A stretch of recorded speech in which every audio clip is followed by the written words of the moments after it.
Ein Campingbus bietet viele Freiheiten, eine jedoch absolut nicht, nämlich in die Waschstraße zu fahren.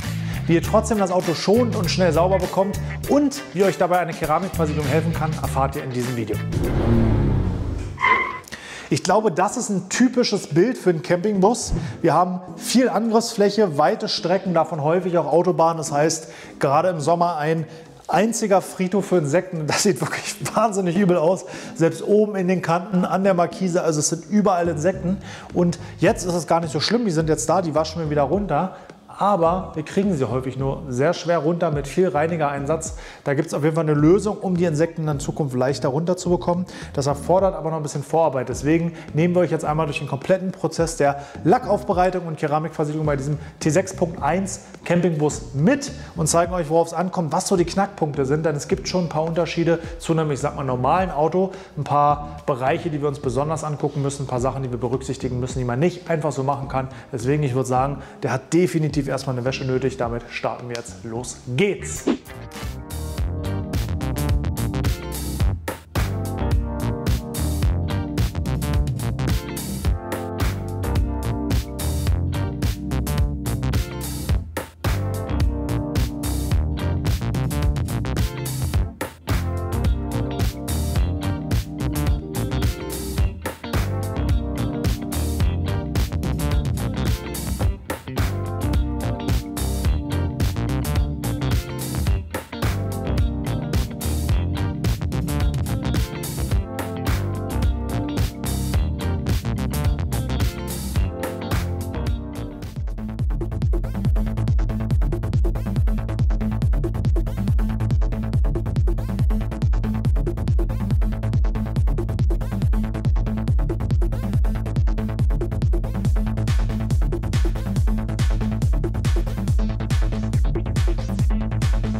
Doppelt hält besser. In diesem Sinne haben wir habe ich erst besser gesagt, die extrem verschmutzten Bereiche mit dem Intensivreiniger, übrigens alle Produkte unten verlinkt an der Stelle, mit dem Intensivreiniger direkt eingesprüht ohne Schaum. Der wirkt sofort, ohne dass der Schaum sich erst setzen muss, dass die Luft entweichen muss. Aber wir haben heute 26, 27 Grad, das heißt, der würde sehr schnell antrocknen. Deswegen nochmal eine Ladung Schaum drüber. Das ist einfach viel mehr Wasser, viel mehr Feuchtigkeit, viel mehr Luft. Der kann länger wirken, ohne anzutrocknen. Das heißt, ich verlängere die Wirkzeit von meinem Reiniger. Denn der eine oder andere, der in Chemie aufgepasst hat, hier gilt, oder wir müssen den Sinnischen Kreis beachten. Das bedeutet, nicht nur die Stärke des Reinigers ist wichtig für die Wirkung, sondern auch die Temperatur des Reinigers, der Umgebung und der Oberfläche und auch die Einwirkzeit. Und am Ende noch die Mechanik, aber die hat jetzt erstmal nichts mit dem Reiniger zu tun. Deswegen Faktor Einwirkzeit wollen wir beeinflussen. Deswegen erst Reiniger direkt aufgesprüht ohne Schaum und dann für die Verlängerung der Einwirkzeit nochmal mit Schaum getoppt sozusagen.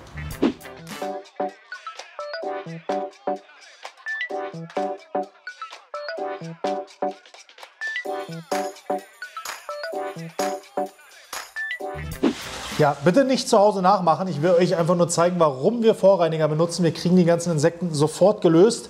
Das wäre sonst relativ schwierig. Bitte jetzt nicht über einen ungewaschenen Lack mit dem Finger reiben. Der Wagen wird noch poliert, deswegen ist das jetzt nicht dramatisch. Aber ich wollte euch zeigen, die Wirkzeit wollte ich einfach erzielen, damit die Insekten möglichst einfach ohne Reibung abgehen, denn das würde Kratzer verursachen. Bevor wir jetzt nämlich mit der Handwäsche anfangen, spülen wir den ganzen Dreck und Reiniger einmal runter und dann geht es an die eigentliche Handwäsche.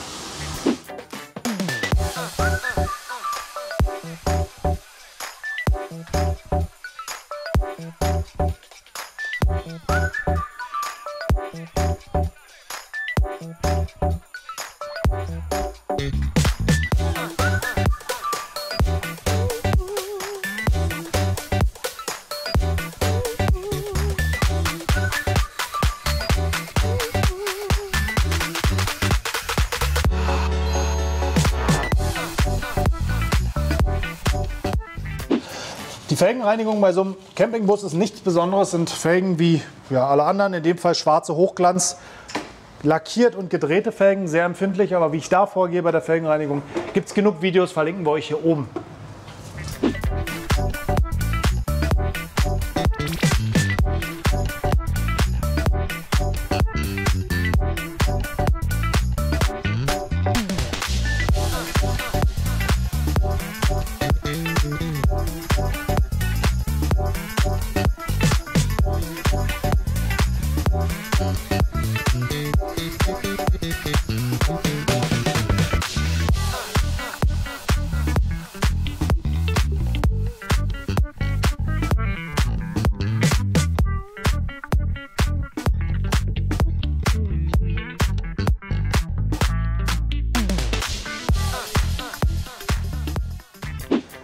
Mittlerweile bin ich ein bisschen froh, dass ich so ein Auto nicht habe, weil es dauert schon wirklich lange, den normal zu waschen. Und gerade bei so einer intensiven Wäsche, wenn man die ganzen Insekten mal runter haben will, aus allen Ecken und Kanten, den Schmutz und die Viecher raus haben will, dauert es wirklich lange. Wir waren jetzt zu dritt 2 Stunden dran. Ich denke mal, alleine wäre man bestimmt 2,5, 3 Stunden dran. Wir haben den Lack auch noch geknetet, das heißt mit Lackreinigungsknete behandelt, damit die ganzen Anhaftungen weg sind, damit die Oberfläche schön glatt ist. Und wir uns beim Polieren eben nicht die ganzen Anhaftungen ins Pad ziehen. Das war mit Sicherheit noch mal eine halbe, dreiviertel Stunde Aufwand. Das heißt, den muss man jetzt aus der Reinigung rausrechnen. Aber hier zeigt sich, warum gerade bei solchen Autos oder nur bei solchen Autos eine Keramikversiegelung rein objektiv zu rechtfertigen ist, weil der Vorteil durch die Reinigung einfach da ist, eben weil man nicht sagen kann, es interessiert mich nicht, ich will schnell sauber haben, ich fahre durch die Waschstraße. Viele können, wie vorhin erläutert, nicht durch die Waschstraße aufgrund ihrer Größe, ihrer Breite, der Markise, einem Fahrradanhänger, was auch immer, Solarpanels auf dem Dach, da gibt es verschiedene Gründe. Und da macht einfach eine Keramikversiegelung Sinn, weil die Keramikversiegelung den Waschaufwand auf Dauer reduziert und wenn man noch ein bisschen eine halbe Stunde mehr investiert, man den Zustand auch sehr lange erhalten kann. Jetzt haben wir, wie gesagt, ungefähr 2 Stunden gewaschen. Am Ende wird das Auto bei der Größe, schätze ich mal, noch 3 bis 4 Stunden versiegelt. Und dazwischen liegt der Grund, warum so eine Keramikversiegelung, ich sag mal, also es ist wirklich pauschal schwer zu sagen, aber mindestens bei einem Neuwagen mindestens 800 netto kosten sollte. Und das ist wirklich schon viel zu billig. Also bei uns kommt man da lange nicht hin. Aber vielleicht gibt es einen Anbieter in Deutschland, der das hinbekommt. In jedem Fall ist man an so einem Auto 15 bis 20 Stunden dran, selbst wenn es ein relativ neues Auto ist, einfach aufgrund der Größe, aufgrund der ganzen Ecken und Kanten und weil ich in dem Fall zum Beispiel auch die Einstiege mit versiegel und damit auch einmal vorher kurz überpoliere, weil sich dort auch extrem der Dreck verfängt. Das habt ihr vorhin bei der Wäsche gesehen. Das heißt, jetzt geht es an den eigentlichen Zeitaufwand. Ich schätze mal 10, 12, 13 Stunden werden wir jetzt an dem Auto polieren, obwohl er nur eine einstufige Politur bekommt, weil er relativ neu ist. Aber einfach aufgrund der Größe des Fahrzeugs dauert zu lange. Und damit würde ich sagen, starten wir jetzt durch. Falls ihr euch fragt, welche Produkte jeweils verwendet wurden, blenden wir euch natürlich unten auch in der Videobeschreibung ein zum Nachkaufen, Nachmachen. Und ich würde sagen, wir starten durch.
Absolut was ich selten tue, nämlich Einstiege polieren, gibt es bei uns normalerweise nur auf expliziten Kundenwunsch, weil der Aufwand so groß ist und meistens gar nicht im Verhältnis zu dem Nutzen steht, weil einfach in den Einstiegen häufig so starke Kratzer sind, dass wir sie eh nicht wegpolieren können oder kaum wegpolieren können. Zusätzlich sind Einstiege oft dünner lackiert als der Rest, weil ja weniger Sonne rankommt, also dünner lackiert im Sinne von weniger Klarlack. Deswegen normalerweise im Bereich, den wir selten polieren und auch selten keramisch versiegeln. Hier aber absolut sinnvoll, weil ihr habt gesehen bei der Wäsche, das war ja alles schwarz, alles dreckig. Damit man das nämlich auch leichter sauber bekommt, machen wir eine Keramik drauf. Damit die Keramik möglichst lange hält, polieren wir also auch vorher. Das heißt, wir polieren alles, was wir können mit der Maschine. Es passiert dann halt auch, dass das Pad einfach schwarz wird, weil hier mal ein Gummi kommt oder hier mal ein Kunststoff rankommt. Macht aber an sich nichts. Sollte man jetzt vielleicht nicht mehr für den Lackbereich nehmen, auch so für die Einstiege passt es schon. Die Bereiche, die ich nicht mit der Maschine erreiche, da ziehe ich mir das Pad einfach ab und gehe zum Beispiel hier einfach in die Kanten rein. Da habe ich dann den Vorteil, dass hier einfach einmal poliert wurde und die Oberfläche entsprechend gut vorbereitet ist für Keramik und die Keramik gut haften kann. Denn das ist der Hauptzweck davon, warum wir den Einstieg hier polieren. Gut, das wäre somit der letzte Bereich, den wir polieren mussten. Das haben wir jetzt abgeschlossen, Polierarbeiten sind fertig. Jetzt geht es an die Vorbereitung für die Keramikversiegelung. Das heißt, Ritzen und Kanten sauber machen, in unserem Fall mit Trockeneis, Lack ordentlich entfetten und dann geht es endlich an die Keramik. Hier wird, glaube ich, eine ganze Menge drauf gehen bei so einem Riesenbus. Ich würde sagen, damit geht es dann auch weiter. Endlich geht es los. Der Hauptpunkt der Aufbereitung ist erreicht. Das Auto hinter mir kriegt eine Keramikversiegelung und hier gibt es ja wirklich verschiedenste Bereiche.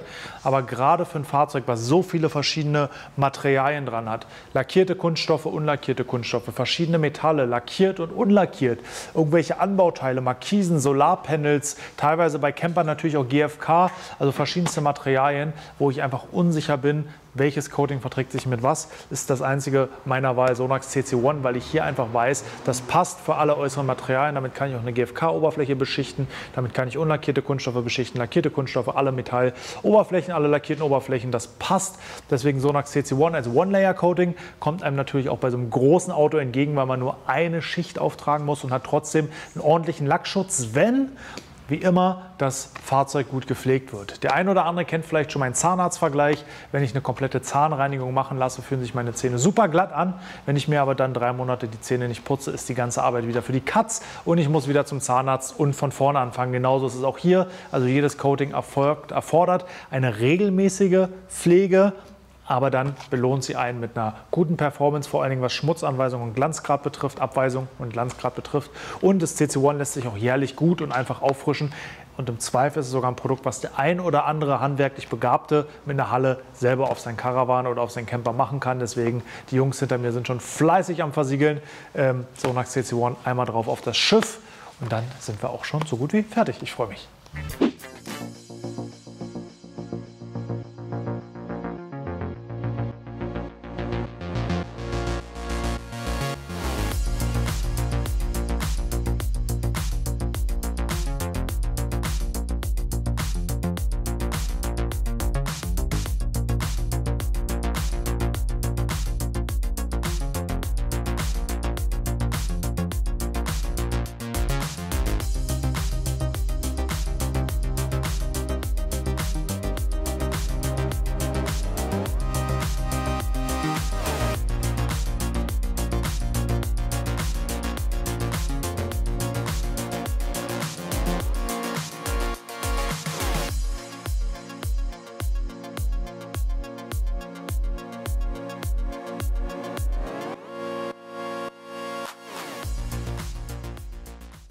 Könnt ihr nicht abwarten, ne? Da können wir jetzt nicht mal hier in Ruhe die Scheiben zu Ende putzen lassen. Ihr wollt sehen, wie das Auto fertig aussieht. Gibt es gleich kurz noch ein Wort zum Abschluss. Natürlich muss ich jetzt ein bisschen aufpassen beim Scheibeputzen, wenn das Auto versiegelt ist, dass ich ihn jetzt nicht irgendwo anfasse oder beim Sprühen Overspray habe. Also im Zweifel lieber mit einem nassen Tuch arbeiten und nicht mit Glasreiniger. Zum Sprühen muss man immer im Einzelfall gucken, aber das ist jetzt auch wirklich der letzte Schritt, das letzte i-Tüpfelchen. Damit ist das Auto fertig. Ich putze noch drüben die Scheibe weiter. Das müsst ihr euch nicht noch mit angucken. Ich würde sagen, für euch gibt es jetzt hier die Finish-Bilder vom fertig versiegelten T6.1.